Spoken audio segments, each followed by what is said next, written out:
You know that feeling when you're staring at a to-do list so long it actually makes you want to just crawl right back into bed? Yeah, we've all been there. You've got a mountain of tasks, a deadline looming, and yet somehow you find yourself organizing your sock drawer instead of just getting to work. Well, in this explainer, we're tackling the core problem of procrastination head-on. We're going to explore some brilliantly simple yet incredibly powerful concepts from Brian Tracy's massive bestseller, Eat That Frog. If you want to know exactly why we put things off, and way more importantly, how to permanently stop doing it, you are definitely in the right place. Okay, let's dive into this. Would you eat a live, ugly frog every single morning? I know, it sounds completely bizarre and honestly a little bit gross.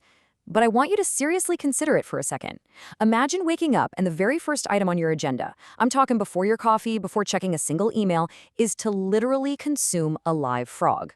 Why on earth would anyone ever suggest something like that as a productivity hack? Well, it actually all comes back to this famous concept. The idea is if you eat a live frog first thing in the morning, you get to go through the rest of your day with profound psychological relief of knowing the absolute worst is over. Think about that heavy, draining dread of procrastination we all feel. It totally exhausts you. But when you get the absolute worst thing out of the way immediately, that dread just vanishes. The rest of your day suddenly feels like a total breeze. Section 1. The truth about frogs. Identify your priority. Now, unless you're a very adventurous eater, we obviously aren't talking about actual amphibians here. So let's decode what this strange, slightly uncomfortable metaphor actually means for our daily workflow. Think of your frog like a deeply personal challenge. In the context of your life and your career, this frog represents something really specific. It isn't just any random task. It is the single most intimidating item sitting right there on your desk. It's that one email you really don't want to send, the massive report you haven't even started, or maybe that difficult conversation you've been avoiding all week. So the crucial point is, what exactly is your frog? Well, it is your biggest, most important task. And by definition, it's the one you are most likely to procrastinate on if you don't step up and do something about it. Why? Because it's hard. Because it takes real effort. Brian Tracy has a very clear rule about this. He says if you have two frogs, you have to eat the ugliest one first. Meaning, if you're staring down two major tasks, no way can you start with the easier one. You have to ruthlessly discipline yourself to tackle the biggest, hardest, and most important task before you do literally anything else. Moving on to Section 2, Finding Your Ugliest Frog.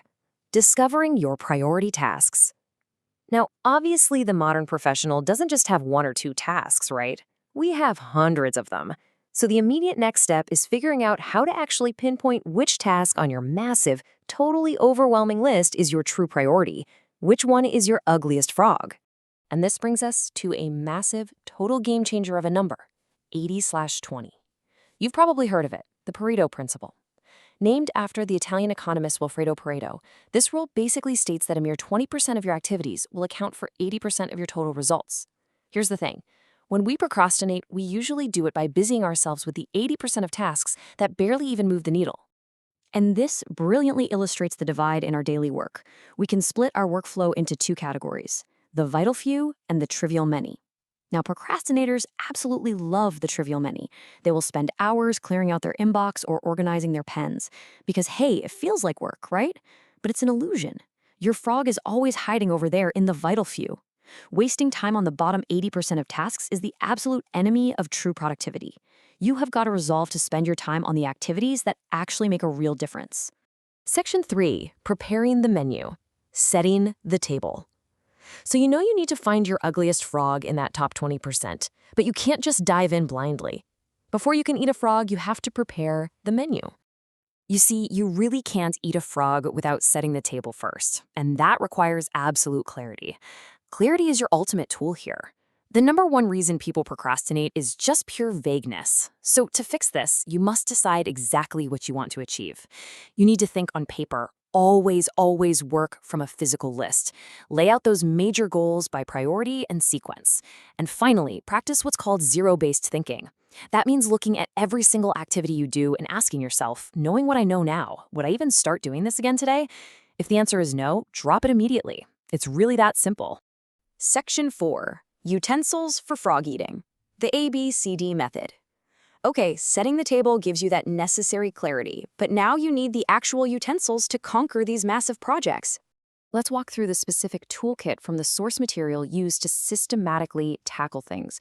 This is the famous ABCDE method. Step 1, you review your work list. Step 2, you assign a letter to each task. Now, A tasks are your frogs. These are things with serious consequences if you just don't do them. B tasks are things you probably should do, but they only have minor consequences. Here's a huge rule. You never, ever do a B task when an A task is sitting there waiting. Step 3 is zeroing in on your absolute A1 job. And step 4, this is where the magic happens. Work on that A1 single-mindedly until it is 100% complete. You've got to eat the whole frog. Do not stop halfway. Let's move to and see how this builds when a task just feels way too massive to swallow whole. You have two amazing tools for this. First up is the salami slice method. Just like you wouldn't try to eat a whole salami in one giant bite, you break the huge task down and take it just one single slice at a time. The other approach is the Swiss cheese method, where you resolve to punch a hole in the task by working on it for a highly specific, short period. We're talking like just 5 or 10 minutes. Both of these techniques absolutely destroy procrastination because they get you to take that critical first step, which instantly generates forward momentum. Section 5. Avoiding frog-eating distractions. Protect your focus zone.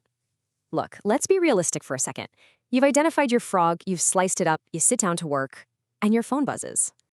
Even with the absolute best tools, modern distractions are constantly going to try and stop you from completing your A1 task. You have to violently protect your focus zone. Leave your devices totally off. Reclaiming full control from your technology is absolutely critical. Refuse to be a slave to every little bell and whistle. But my favorite concept here is creative procrastination. Since you literally cannot do everything, you have to consciously choose what to procrastinate on. Deliberately put off the small, low-value tasks. Actively procrastinating on the trivial stuff is exactly what frees up your time to eat your ugliest frog. Section 6. Taking the first bite. Take action immediately. So we've cleared away the distractions, and now we arrive at the absolute climax of this explainer. The psychological mechanics of taking action. Now, what's really interesting about this slide is it all comes down to the law of forced efficiency. There is never enough time to do everything, but there is always enough time to do the most important thing. Listen, you simply cannot eat every single tadpole and frog in the pond. It is mathematically impossible to clear your entire to-do list perfectly. Just accept it. But when you are up against a wall, you always find time for the most critical thing.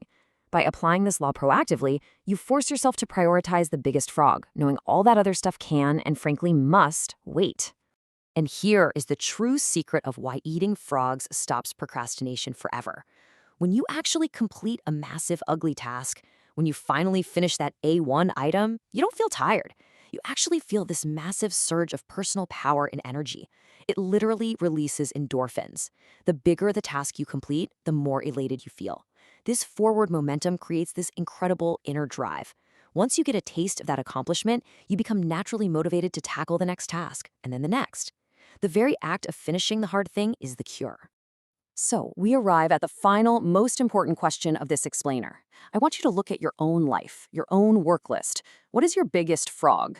What is that one A1 task that could yield massive positive consequences for your career or your personal life? Identify it right now. Write it down.